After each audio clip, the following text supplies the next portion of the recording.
Quick round of applause, and thank you as always to High Cuckoo for a tremendous speech and his campaign in Putney, a place I know well. So, here we are on the 9th of June 2024 into a general election.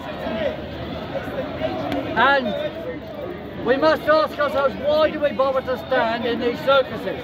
Well, the point is, we make propaganda about the truth, whether or not we win. And we direct people towards action to break the legs of New World tyranny.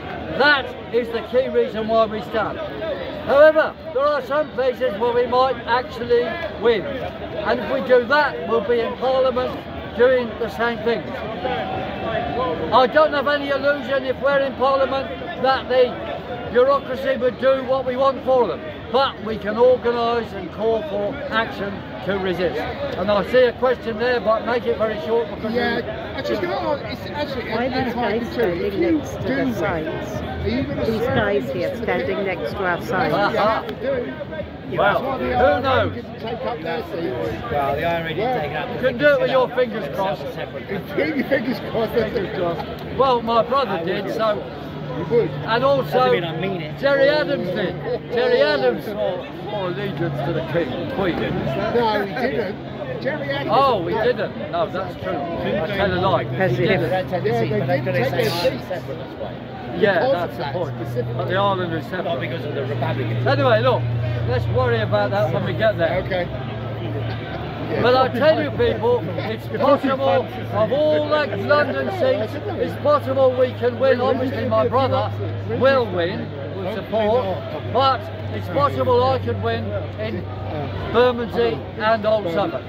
The reason being, I know the place, I've been there, got 49 years, I know the area, I was the Labour organiser for 7 years, so I know the place, and I'm well known there. And the sitting MP, Neil Coyle, is unpopular, not only because he's been drunk in Parliament a number of times, but furthermore, he's done nothing for us and he supported the war in Gaza on the crucial votes.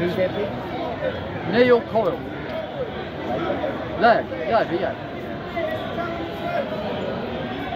Okay, and we need money and support, and I've got a leaflet to sign support here in the bag in a minute, so you can sign up and help. And meanwhile, give money to this lady here who's got a box.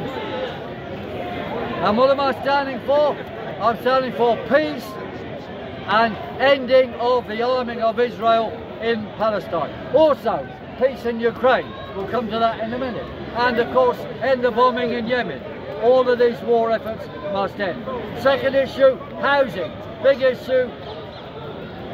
Housing costs have been forced up by speculation in London, which is the money laundering capital of the world. I will do everything in Parliament to end that and call for a mass programme of building secure council housing in London and all over the country. I will be standing to oppose, I'm standing to oppose the ultra-low emission zone and all the zoning and all those other stupid things being forced upon us by the World Economic Forum. And specifically, I want to highlight the World Health Organization and the World Economic Forum.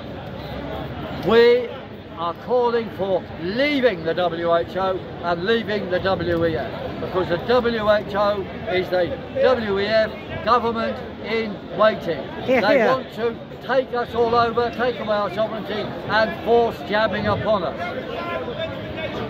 And we don't support anybody, independents or whatever, who oppose us on those key things. We are the ABC campaign, anybody but the circus, which means don't vote for any of the circus whatsoever. But who do you vote for? Well, there might be numbers of independents and so on. Then you will have to choose. And I would say, for example, in the issues of what's happening in Camden, we have to be clear. There are two people opposing Starmer. One of them is called Weinstein, and another one is called Weiss. Well, Weinstein and his team are part and parcel of the World Health Organization. So there's no way they want to beat Starmer. Starmer is a puppet of the WHO and the WEF. So I say support Weiss, because he stands firm against the World Health Organization. I spoke to him on the phone this morning and I told him I'm going to make that statement here. We support him rather than Feinstein. I don't believe Feinstein wants to win because Starmer is part and parcel of the WHO. He's a token candidate. He's a traitor in the end. He's very good about arms to Israel, very good, he speaks very well, but on this crucial issue of the future of the world, he's on the wrong side. And I think he's put there actually to lose. Sorry to say that to those who support him. He's very good about arms, but look, we have to be clear. Weiss can win there. He's got massive support from the Islam community, which will improve.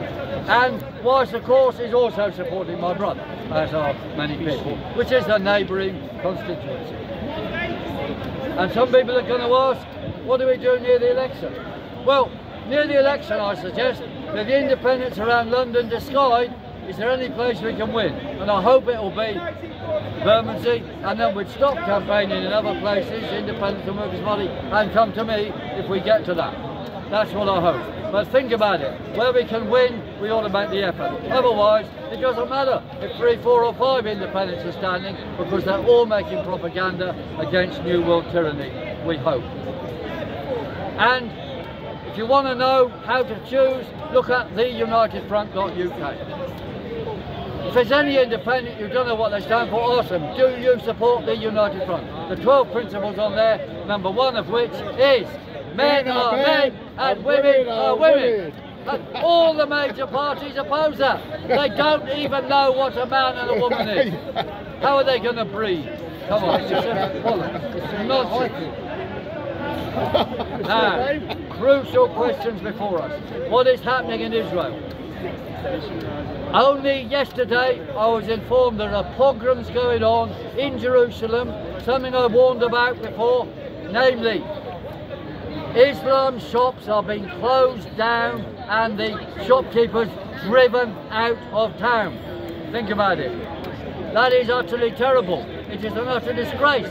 But where will this lead to? It will lead to the Arab states around thinking there's no reason now not to bomb Jerusalem. Think about that. Think about it. This year we may be seeing the end of Israel, the 76th year of the Israeli state. The number 76, well, we won't go into numerology because this man gets distressed by it, but it doesn't matter. It is the 76th year of the Israeli state, and it could be the end of it. And one other thing we've got to bear in mind is the Ukraine. Look, there's a big question here.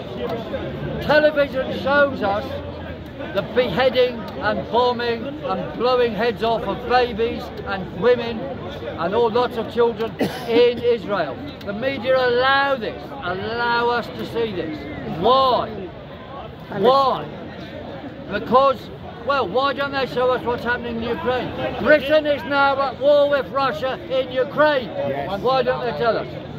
It's quite clear. Civilian deaths in the war in Ukraine are far below what's happening in Gaza. I agree with that, that's true, but all the same, we never see any footage of what's going on in Ukraine. Well, not that's any why footage. they're not showing it. I mean, Piper's point is right, but why not? I suggest that they're making use of the unhideable genocide in Israel in order to stop us looking at Ukraine. So I'm going to make it clear in the election, I am making it clear, we have to solidarise with East Ukraine and say no to NATO. Because after the election, Starmer will be there and he will be saying conscription, war with Russia. Think about that, war with Russia. That's what Starmer's been bought in there. We've got to prepare for this. And we support all those opposing the Ukraine government, all those opposing the Israeli government, and all those resisting in Yemen as well.